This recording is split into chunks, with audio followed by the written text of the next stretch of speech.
এই বিশ্ব ভালোবাসা দিবসের সাথে মুসলমানদের কোনো সম্পর্ক নাই। আমার প্রিয় ভাইরা, অশ্লীলতা নানা ভাবে, নানা নামে, নানা মোড়কে ছেলে মেয়ে একে অপরকে জড়ায় ধরতেছে, একে অপরকে চুমু খাচ্ছে প্রকাশ্যে দিবালোকে গণমানুষের সামনে। আল্লাহ তাআলা অশ্লীলতাকে নিষেধ করেছেন। যত ধরনের, যত টাইপের, যত ক্যাটাগরির অশ্লীলতা হতে পারে সব অশ্লীলতাকে হারাম করেছেন কে? ফাহশা মানে কি? কথায়, কাজে, আচরণে, কমেন্ট, ফেসবুকের কমেন্টসে যত ধরনের নোংরামো আছে, যত ধরনের অশ্লীলতা আছে, এটাকে আরবিতে বলে ফাহশা। রাব্বুল আলামিন বলেন, কুল ইন্নামা হারামা রাব্বিয়াল ফাওয়াহিশা মা যাহারা মিনহা ওয়া মা বাতান। ও নবী, আপনি বলে দেন, আমার রব প্রকাশ্য, অপ্রকাশ্য, স্পষ্ট কিংবা অস্পষ্ট, দৃশ্যমান কিংবা অদৃশ্যমান সব অশ্লীলতাকে হারাম করেছেন। সব ধরনের অশ্লীলতা হারাম। এবার বলেন, আমাদের সমাজে অশ্লীলতা আছে না নাই? অশ্লীলতা নানা ভাবে, নানা নামে, নানা মোড়কে আমাদের সমাজে আছে না নাই?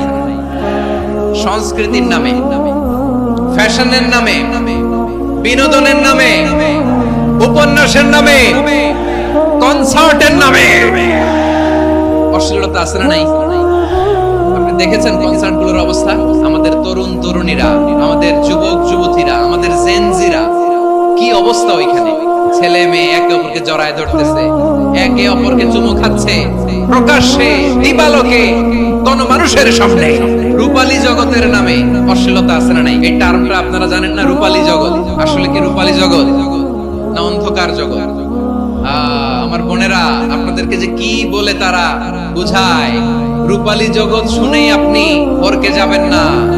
রূপালী জগতে যে নারী যত বেশি উলঙ্গ, সে নাকি তত বেশি সাহসী। বলে এটা একটা সাহসী না, খুব সাহসী পদক্ষেপ তার। যত বেশি শরীর থেকে কাপড় নামাতে পারবে, যত বেশি বস্ত্রহীন হয়ে নিজেকে প্রেজেন্ট করতে পারবে, সে নাকি তত বেশি সাহসী। আমার চট্টলার ভাইয়েরা, শয়তানের প্রথম এজেন্ডা ছিল বনি আদমকে বস্ত্রহীন করা। সে আদম এবং হাওয়া আলাইহিস সালামকে নিষিদ্ধ গাছের ফল খাইয়ে তাদেরকে বস্ত্রহীন করেছে। এই জামিনেও সে আমাদেরকে বস্ত্রহীন করতে চাইবে। এই রূপালী জগতের নামে তারা এটা করে। আমার প্রিয় বোনেরা, আপনি জানেন না আপনার দাম কত? ওরা আপনাদেরকে বিজ্ঞাপনের সস্তা পণ্য বানাতে চায়। ওরা আপনাদেরকে ওদের ভোগের লিপসার টুলস বানাতে চায়। আপনাদেরকে দিয়ে ওদের খায়েশ পূরণ করতে চায়। এটা আপনাদের জন্য মোটেও ডিগনিটি নয়, এটা আপনাদের জন্য সম্মান নয়।